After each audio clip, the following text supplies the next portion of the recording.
নমস্কার, আপনারা দেখছেন চ্যানেল এবিসি। আমি বিজয়, আর প্রত্যেক দিনকার মতো আপনাদের সামনে উপস্থিত হয়ে গেছি।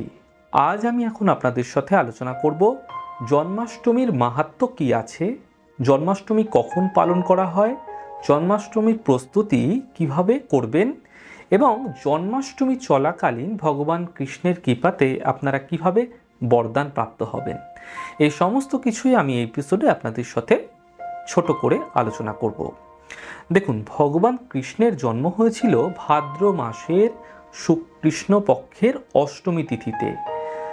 অষ্টমী তিথিতে ভগবান কৃষ্ণের জন্ম হওয়ার জন্য এই তিথিকে বলা হয়ে থাকে কৃষ্ণ জন্মাষ্টমী।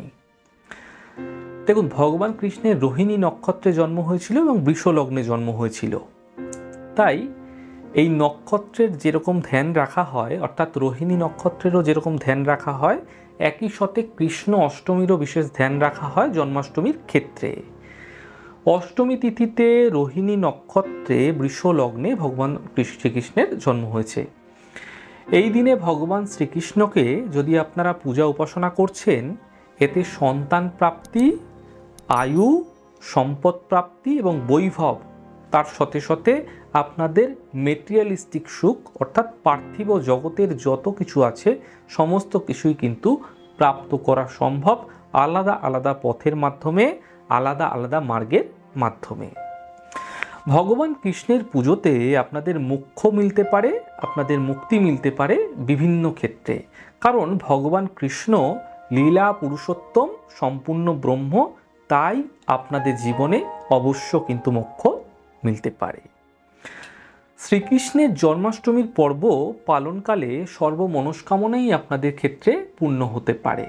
আপনাদের ক্ষেত্রে জানতে হবে, যদি আপনাদের চন্দ্র অশুভ রয়েছে, চন্দ্র পীড়িত রয়েছে, চন্দ্র দুর্বল রয়েছে, চন্দ্র দুস্থানগত রয়েছে, চন্দ্র অশুভ গ্রহের সাথে যুক্ত হয়ে বসে আছে, এমন ক্ষেত্রে নিশ্চিতভাবে জানবেন চন্দ্র অর্থাৎ আপনার মন নিশ্চিতভাবে কিন্তু পীড়াদায়ী, বা আপনার মন কিন্তু কনসেন্ট্রেট নয়, অর্থাৎ আপনি যে কোনো কাজই করছেন আপনার মধ্যে কিন্তু মনঃসংযোগের অভাব রয়েছে।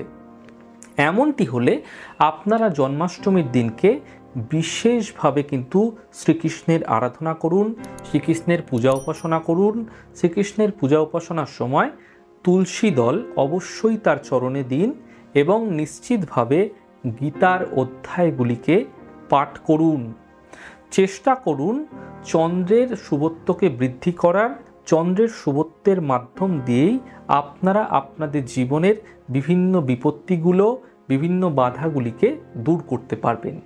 চন্দ্রই মুখ্য, যা আপনার জীবনের কেন্দ্রীভূত মনকে নির্দেশ করে থাকে, যেগুলি আপনাকে আপনার জীবনের বিভিন্ন খাতে এগোতে দেয় না। অর্থাৎ মনই যখন কেন্দ্রীভূত, তাই মনকে কিন্তু একাগ্র করতে হবে, মনের মাধ্যম দিয়ে জীবনে চালিত হতে হবে। আপনারা চেষ্টা করুন প্রত্যাহিকভাবে মনের সঠিক ব্যায়াম করার, মনের সঠিক খাদ্য যোগানোর এবং তার সাথে সাথে জন্মাষ্টমী তিথিকে সঠিকভাবে পালন করার। চন্দ্র নিশ্চিতভাবে মজবুত হবে, চন্দ্রের শুভত্ব, এবং আপনারা আপনাদের জীবনের বিভিন্ন মনস্কামনাকেও কিন্তু দ্রুত পূর্ণ করতে দেখতে পাবেন। এই ছোট ছোট প্রোগ্রামগুলি আপনাদের কীরকম লাগছে অবশ্যই লিখে জানাবেন। যদি ভালো লেগে থাকে সেক্ষেত্রে লাইক করতে, কমেন্ট করতে, সাবস্ক্রাইব এবং শেয়ার করতে বন্ধুদের সাথে ভুলবেন না। অনেক অনেক ভালো থাকুন, সুন্দর থাকুন, সুস্থ থাকুন। আগামী পর্বে দেখা হবে। নমস্কার।